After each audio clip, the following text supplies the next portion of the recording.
I've told many scary stories from around the world, but today I will tell you about my own encounter with the devil himself. It was spring break of my sophomore year in college, and me and my friends decided we needed to get out of town for a bit. We were all burnt out from school and just needed a break. My friend Tom had an old pickup truck that we decided to rent out for the weekend. We packed up all our stuff, grabbed some snacks, poured up some drinks and hit the road. About an hour into the drive, we realized we were all getting hungry, so we pulled over at a random gas station to grab some food. It was then that we noticed that we didn't have any cash on us. But no worries, we said, because we can just use Tom's credit card. We went inside to grab some food and use the restroom while Tom stayed behind in the truck. When we got back to the car, Tom looked pale as a ghost. His eyes were wide with terror. "What's wrong?" We asked him and he stammered, I think we have a problem. You see, when we bought the truck, we signed a contract stating that if we were caught doing drugs or drinking in the truck, they would charge us a hefty fee to tow the vehicle and possibly even call the cops. And unfortunately, one of my other friends had snuck a few cans of beer into the truck and hid them under the seat. We all thought hard for a moment, trying to come up with a plan. We didn't want to get in trouble, especially not with how expensive the truck was. We also couldn't get the cops involved, because then our parents would find out we were drinking and we weren't of age yet. It was then that one of my friends suggested we take the beers out of the truck and hide them in a nearby bush until we could return the truck. We agreed this was probably our best option. So we quickly took the six-pack out of the truck and shoved it into a bush across the gas station. It was then that we saw a man staring at us. He was tall and thin, with long, scraggly hair and a scraggly beard. His eyes were dark and soulless, like they didn't have any whites to them. It was the most terrifying thing I had ever seen. The man started walking towards us, so we jumped into the truck and locked the doors. Tom started the engine and slammed his foot onto the accelerator, swerving around the man just as he reached the bed of the truck. As we drove off, I saw the man turn around and start walking away. We all let out a sigh of relief. "That was close," someone said. "Let's just drop this off and go somewhere else," someone else said. So we did. We returned the truck without any issues and headed off to our destination. But soon after we left, I began to feel sick to my stomach. I don't know what it was, but something about that man just creeped me out. I tried to shake it off, though, because there was no way he could possibly be following us, right? We drove another hour before we stopped for gas again. It was then that I noticed something very strange. There was a man standing by the pumps who looked oddly familiar. It was the same man from the gas station we had just stopped at. I didn't say anything, though. I didn't want my friends to think I was crazy. There was no way that this guy was following us, right? So we filled up the car, grabbed some snacks and headed out. We didn't speak for a while, just staring straight ahead of us. Then one of my friends broke the silence.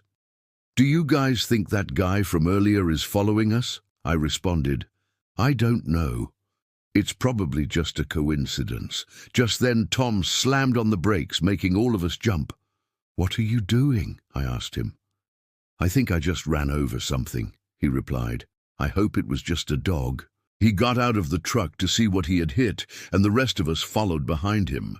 We looked around, but there was nothing there except for a bush. But that wasn't a bush. I suddenly realized it was the same bush where we hid the beer.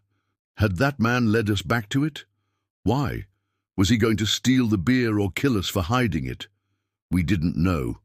We got back in the car and sped away, driving faster than we should have been.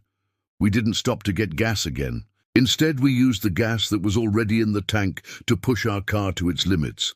About an hour later, we finally saw our destination. We had made it. But then we remembered the story of Bloody Mary. Some say that if you say her name 7 times into the mirror, she will appear behind you. So we decided to do it. We turned on the bathroom light, stared directly into the mirror, and began counting. 1, 2, 3, 4, 5, 6, 7. We all screamed bloody murder as we turned around to see the ghastly figure of Bloody Mary standing behind us with a bloodied meat cleaver in her hand. Then we heard a knock on the door.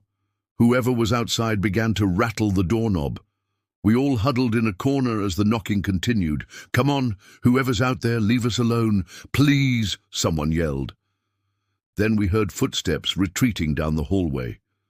Perhaps it was just our imaginations, we thought. Maybe we had let our minds run wild with fear. We decided to head back home. We hadn't even finished our beer, and now we were too scared to drink it. On the way home, we didn't stop for gas or food. We just drove straight until we reached our destination. When we arrived, we quickly unloaded our things and headed back to the gas station.